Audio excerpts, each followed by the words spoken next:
What is going on, guys? It has been quite some time until I came and worked on the Subaru, which is horrible, but here I am in the garage again. It's gotten much colder now. I think it's around like 30 degrees outside right now. And so right now in this video, we're gonna take the Subaru engine out. If you haven't been following along, we took our intake manifold off to replace a knock sensor. Ended up didn't need to really probably do that. But that's okay because we're just gonna go ahead and pull the motor, see if we have any leaks from the oil about the rear main seal. We're gonna change the valve cover gaskets. Got lots of maintenance we're just gonna do with the car with the engine out of the car, since we're already pretty much there with pulling the motor. Not a lot less to do. As far as I can remember, I think all I have left is the six bell housing bolts that bolt the engine to the transmission, and then the turbo, the hot side of the turbo to the downpipe, engine mounts on the bottom, and then I think that's pretty much it. And so we'll be able to check out what kind of clutch we got put on here, because the previous owner said he just put a new clutch on. So we'll see what he put on there, because he couldn't tell me what it was because he forgot. And so we'll see how all that goes. So yeah, just gonna continue getting this ripped apart. If you have any questions, throw a comment down below. Please subscribe, follow, leave comments, like it. Really helps with my YouTube channel, obviously, and appreciate it, and just trying to make some content for y'all. Thanks for watching.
All right, guys, so we've got our exhaust manifold right here, and then we've also got our engine mount number 1, and then you're gonna see here in a second we'll have engine mount number 2.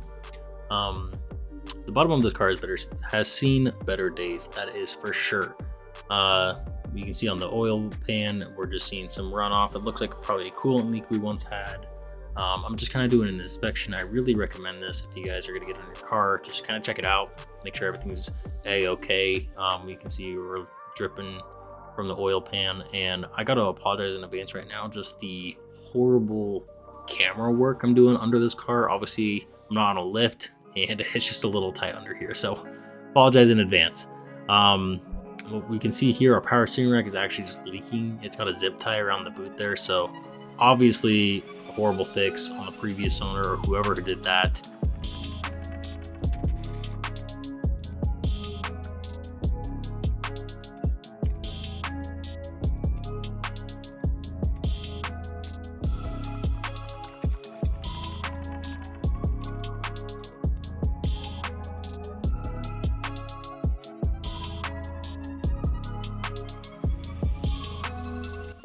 So 14mm size bolt is what I just got off on the exhaust and downpipe. So what I'm gonna obviously do is bag these up. If you don't know, for like organization when you're taking a car apart, I really recommend doing that.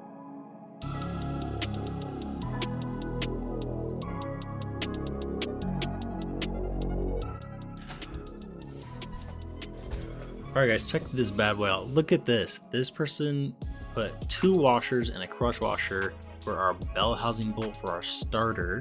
Pretty wild. This is actually the second time I've seen this on a Subaru. I had this on my 06 WRX. Previous owner did that as well. You can see here it's leaking from the CV axle seal, so we're gonna get that replaced as well. Here's some more carnage in the power steering rack area, just how gross it really is.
So obviously taking the bumper off here, and you can see the fog lights get caught up, and I forgot to unplug the fog lights, and I get nervous taking bumpers off. I don't know why. I think it's because I'm so nervous that they're going to scratch the lens of the headlight, and they're just kind of flimsy and they're super wide, and there's not really a great place to grab and hold them. But just taking my time, and obviously if you're going to do this yourself, just be careful, go slow, and you can easily do this yourself.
As you guys can see, I've got the cherry picker out, and we're working on getting the motor pulled. I lost some footage between me getting the cherry picker out, things like that, which is a pretty big upset.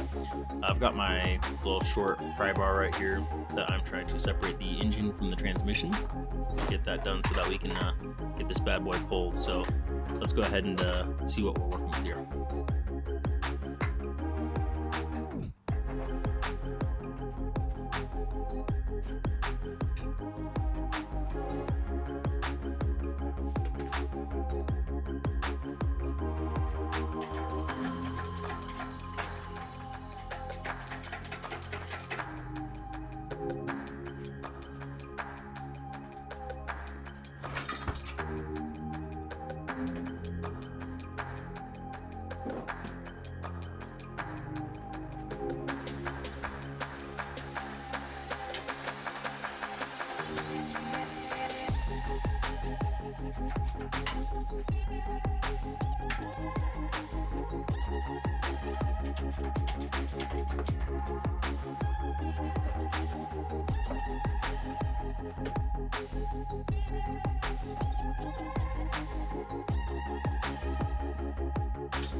All right, guys, well, as you saw, we got the motor out. Sorry, I missed some of the videoing. I think it was when we had actually been able to pull the motor completely up. We had to take the hood off from the shocks that hold it up, or struts, whatever you want to call them.